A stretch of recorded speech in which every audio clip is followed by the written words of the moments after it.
Barat dan juga terutama di Timur. Nah teman-teman, pagi ini inilah keadaan Bandara Deo Sorong yang ada di Papua. Para penumpang pesawat udara Ini penumpangnya sudah mulai berkurang, teman-teman.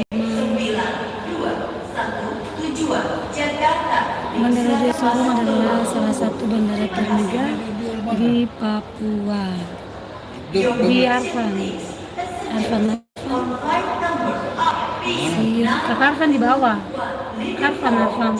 NCS.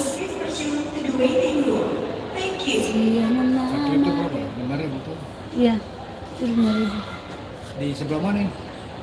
Pasti depan toilet itu. Di depan toilet itu ada kotaknya.